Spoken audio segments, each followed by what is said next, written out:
ಓಂ ಶ್ರೀ ಗುರು ಬಸವಲಿಂಗಾಯ ಸರ್ವರಿಗೂ ಶರಣ ಶರಣ. ಜ್ಞಾನ ಮತ್ತು ಧ್ಯಾನ ಎರಡು ಶಬ್ದಗಳಿದ್ದಾವೆ. ಕೆಲವರು ಗುರುಗಳು ಏನ್ ಮಾಡ್ತಿದ್ದಾರೆ ಅಂದ್ರೆ ಜ್ಞಾನ ಮಾಡ್ತಿದ್ದಾರೆ ಅಂತ ಹೇಳ್ತಾರೆ. ಅಂದ್ರೆ ಅವ್ರಿಗೆ ಗೊತ್ತಿಲ್ಲ ಪಾಪ, ಜ್ಞಾನ ಮತ್ತು ಧ್ಯಾನದ ನಡುವೆ ವ್ಯತ್ಯಾಸ ಗೊತ್ತಾಗಲ್ಲ. ಜ್ಞಾನ ಗಳಿಸೋದು, ಧ್ಯಾನ ಮಾಡೋದು. ಅರ್ಥ ಆಗತ್ತಲ್ಲ? ಜ್ಞಾನ ಅನ್ನುವಂತಹದ್ದು ಅದು ಗಳಿಸ್ಬೇಕು. ಈಗಾಗಲೇ ನಿಮ್ಗೆ ಗೊತ್ತಾಗಿದೆ, ಅಕ್ಷರ ಜ್ಞಾನದಿಂದ ಹಿಡ್ಕೊಂಡು ಆತ್ಮಜ್ಞಾನದವರೆಗೆ ಅನೇಕ ರೀತಿಯ ಜ್ಞಾನಗಳಿದೆ.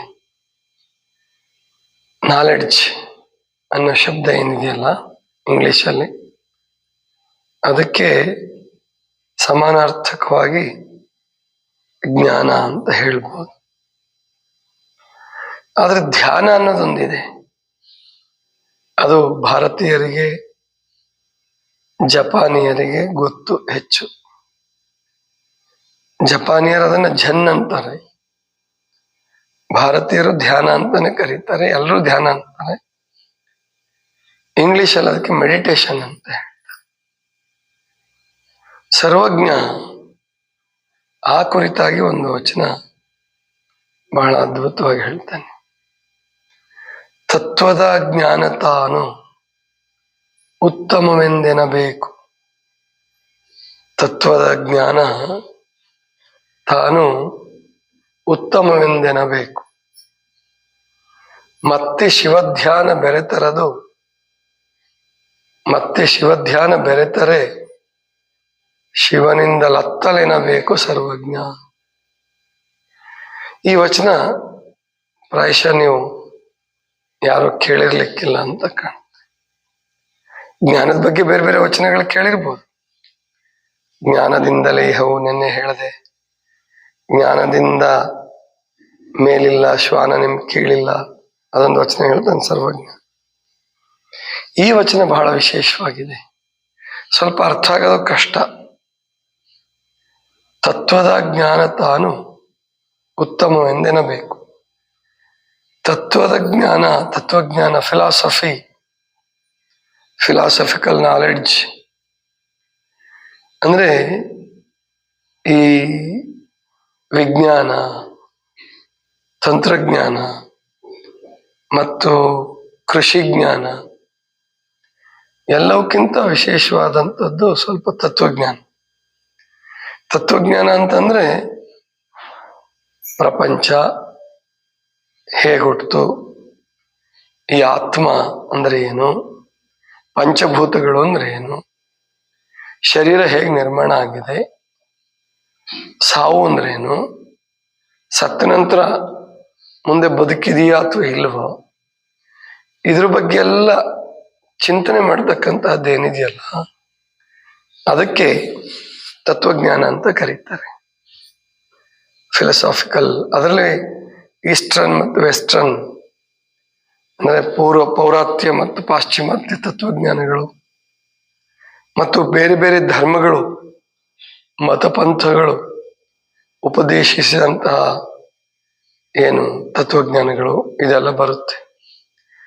ಅದೊಂದು ಅಧ್ಯಯನದ ವಿಷಯನೇ. ಯೂನಿವರ್ಸಿಟಿಗಳಲ್ಲಿ ಅದೊಂದು PG course, degree course, PG ಕೋರ್ಸೇ ಆಗಿರುತ್ತೆ.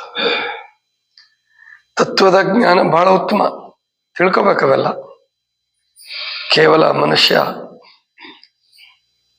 ಉಂಡು ತಿಂದು ಗಳಿಸಿ ಬಳಸಿ ಹೋಗೋದಕ್ಕಿಂತ ಸ್ವಲ್ಪ ಅಕ್ಕಪಕ್ಕದ ವಿಷಯವನ್ನು ತಿಳ್ಕೊಂಡು ಚೆನ್ನಾಗಿ ಬದುಕಿ ವಿಶೇಷವಾಗಿ ಬದುಕಬೇಕಂತಂದ್ರೆ ಇಂತಹ ಜ್ಞಾನ ಎಲ್ಲ ಬೇಕು.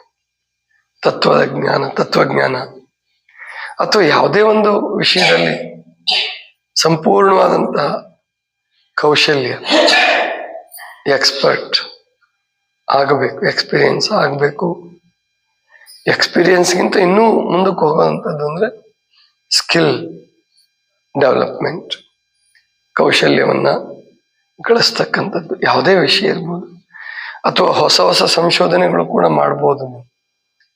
ಯಾವುದೇ ವಿಷಯ, ನಿಮ್ಮ ಕೃಷಿ ವಿಷಯ ಇರಬಹುದು, ಹಣಕಾಸಿನ ವಿಷಯ ಇರ್ಬೋದು, ಅಥವಾ ಮನೆ ಕಟ್ಟೋ ಈ ಕಟ್ಟಡಗಳನ್ನು ನಿರ್ಮಾಣ ಮಾಡ್ತಕ್ಕಂತಹ ವಿಷಯ ಇರಬಹುದು.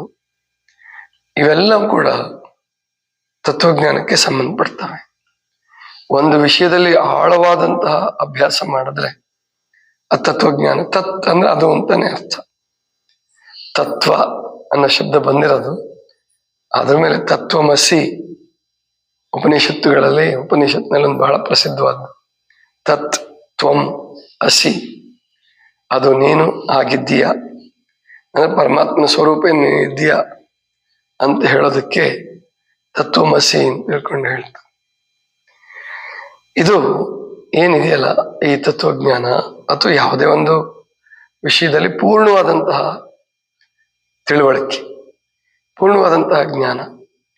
ಇನ್ನು ಮುಂದಕ್ಕೆ ಹೋಗಿ ಅದರಲ್ಲಿ ಹೊಸ ಹೊಸ ಜ್ಞಾನ, ಪ್ರತಿಯೊಂದರಲ್ಲೂ ಈ ನಾಲೆಡ್ಜ್ ಅನ್ನುವಂಥದ್ದೇನಿದೆ ಅಥವಾ ಜ್ಞಾನ ಅನ್ನುವಂಥದ್ದೇನಿದೆ, ತತ್ವಜ್ಞಾನ ಇರಲಿ ಅಥವಾ ಯಾವುದೇ ಜ್ಞಾನ ಇರಲಿ, ಅದು ನೀವು ಎಷ್ಟು ತಿಳ್ಕೊಂಡ್ರು, ಎಷ್ಟು ಸಂಶೋಧನೆ ಮಾಡಿದ್ರು ಇನ್ನೂ ಅದು ಇದ್ದೇ ಇರುತ್ತೆ.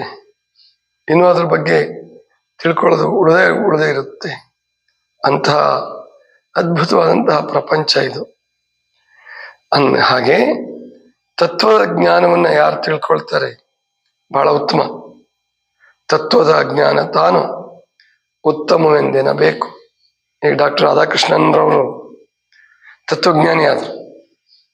ಒಬ್ಬ ಶಿಕ್ಷಕ, ಸಾಮಾನ್ಯ ಶಿಕ್ಷಕರಾಗಿ ಜೀವನವನ್ನು ಪ್ರಾರಂಭ ಮಾಡಿ ತತ್ವಜ್ಞಾನಿಯಾಗಿ ಬಾಳಿದರು, ಬರೆದರು, ರಾಷ್ಟ್ರಪತಿ ಆದರು.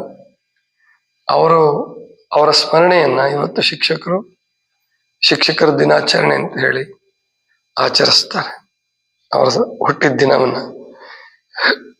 ಅಂದ್ರೆ ತತ್ವಜ್ಞಾನಿಗೆ ಬೆಲೆ ಇದೆ. ಆಮೇಲೆ ಯಾರನ್ನ ಜಗತ್ತು ನೆನೆಸುತ್ತಪ್ಪ ಅಂದ್ರೆ, ಕೇವಲ ಅನುಭವಿ ಆದ್ರೆ, ಕೇವಲ ಧ್ಯಾನ ಜೀವಿ ಆದ್ರೆ ಜಗತ್ತೇನು ಅಷ್ಟು ನೆನ್ಪಿಟ್ಕೊಳ್ಳಲ್ಲ. ಬೇಕಾದಷ್ಟು ಜನ ಇದ್ದಾರೆ, ಸಾವಿರಾರು ಜನ ಇದ್ದಾರೆ. ಆದ್ರೆ ಯಾರು ತತ್ವಜ್ಞಾನಿ ಆಗಿದ್ದಾರೆ, ಜೊತೆಗೆ ಅನುಭವಿ ಆಗಿದ್ದಾರೆ, ಸಮಾಜದ ಸುಧಾರಣೆ ಕಡೆ ಗಮನ ಕೊಟ್ಟಿದ್ದಾನೆ, ಅವರನ್ನ ಗುರು, ಪ್ರವಾದಿ, ಮಂತ್ರಪುರುಷ, ಕಾರಣಿಕ ಅಂತ ಹೇಳಿ ಎಲ್ಲ ಪೂಜೆ ಮಾಡ್ತದೆ ಜಗತ್ತು. ಈಗ ಬಸವಣ್ಣನವರು ಅವರೊಬ್ಬರ ತತ್ವಜ್ಞಾನಿನೂ ಹೌದು, ಅನುಭವಿನೂ ಹೌದು, ಗುರುಗಳು ಹೌದು, ಜೊತೆಗೆ ಸಮಾಜ ಸುಧಾರಣೆ ಮಾಡಲಿಕ್ಕೋಸ್ಕರ ಶ್ರಮಿಸಿದಂತಹ ಸೋಷಿಯಲ್ ರಿಫಾರ್ಮರು ಹೌದು. ಹಾಗಾಗಿ ಅವರಿಗೆ ದೇವರ ಅವತಾರ ಅನ್ನುವಂತಹ ಮಾತನ್ನ ಹೇಳಿದರು.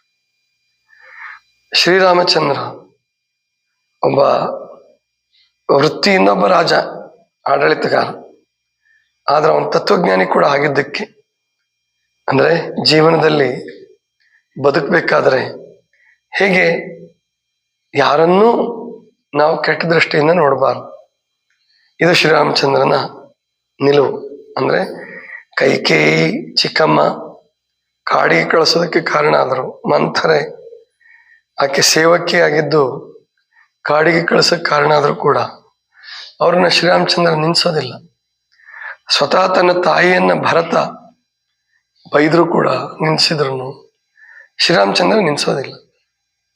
ಮಂಥರೆಯನ್ನ ಕೊಲ್ಲಬೇಕು ಅನ್ನೋ ಅಷ್ಟರ ಮಟ್ಟಿಗೆ ಭರತನಿಗೆ ಸಿಟ್ಟು ಬಂದ್ರು, ಶತ್ರುಘ್ನಿಗೆ ಸಿಟ್ಟು ಬಂದ್ರು ಕೂಡ ಶ್ರೀರಾಮಚಂದ್ರ ಸಿಟ್ಟು ಮಾಡ್ಕೊಳಲ್ಲ, ಅವನಿಗೇನು ಅನ್ನಲ್ಲ. ಅಂದ್ರೆ ಇದು ದೈವದ ಆಟ. ನಾನು ಕಾಡಿಗೆ ಹೋಗ್ಬೇಕು ಅಂತಕ್ಕಂಥದ್ದು ವಿಧಿ ಬರಹ, ಮತ್ತು ನಾನು ಹೋಗ್ಬೇಕು, ಋಷಿಗಳ ಜೊತೆ ಒಡನಾಟ ಮಾಡಬೇಕು, ನಾನು ವನವಾಸಿ ಆಗಬೇಕು ಅಂತ ಬಯಸೋದಿದೆಯಲ್ಲ, ಇದು ಎಲ್ರಿಗೂ ಸಾಧ್ಯ ಇಲ್ಲ. ಆಮೇಲೆ ಅವನಿಂದ ಉದ್ಧಾರದ ಕೆಲಸಗಳಾಗ್ತವೆ. ಅಂದ್ರೆ ದುಷ್ಟ ಸಂಹಾರ, ಶಿಷ್ಟ ರಕ್ಷಣೆ ಆಯ್ತು, ಅವನ ಪರಾಕ್ರಮ ಉಪಯೋಗ ಆಯ್ತು.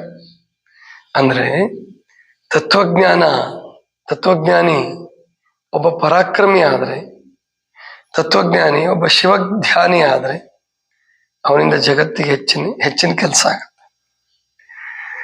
ಯೇಸು ಕ್ರಿಸ್ತ ಹಾಗೆ ನೋಡ್ತಾ ಹೋದ್ರೆ ಅವನೊಬ್ಬ ಬಹಳ ದೊಡ್ಡ ಜ್ಞಾನಿ ಅಥವಾ ಉಪದೇಶಕ ಆಗಿರಲಿಲ್ಲ. ಮೊದಲಿಗೆ ಬಹಳ ಸಾಧು ಜೀವಿ, ತುಂಬಾ ಸಮಾಧಾನ.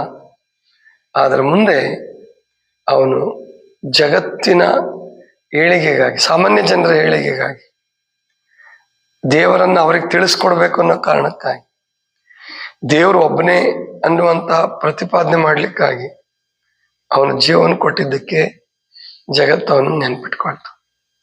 ಧರ್ಮ ಪ್ರವರ್ತಕನಾಗಿ ರೂಪಿಸಿದ್ರು, ಮುಂದೆ ಪ್ರವಾದಿಯನ್ನಾಗಿ ರೂಪಿಸಿದ್ರು. ಅಂದ್ರೆ ಜ್ಞಾನ ಒಂದೇ ಇದ್ರೆ ಸಾಕಾಗಲ್ಲ. ಅವನು ತಾನು ಆನಂದಿತನಾಗಿ ತಾನೊಂದಷ್ಟು ಗಳಿಸಿ ಹೋಗ್ಬೋದು, ಜ್ಞಾನಜೀವಿ, ನಾಲೆಡ್ಜಡ್ ಪರ್ಸನ್.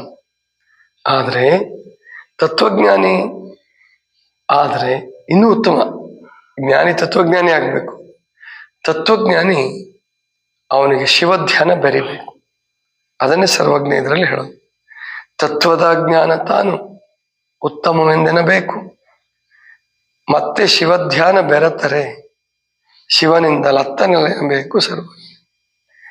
ತತ್ವಜ್ಞಾನಿ ಒಬ್ಬ ಅನುಭಾವಿ ಆದರೆ ಅವನು ಶಿವನನ್ನು ಮೀರಿಸುವಂತ, ಅಂದ್ರೆ ದೇವರು ಬಂದು ನಮಗೆ ನೇರವಾಗಿ ಹೀಗೆ ಬದುಕಪ್ಪ, ಹೀಗೆ ಬದುಕು ಅಂತ ಹೇಳ್ಕೊಡಲ್ಲ.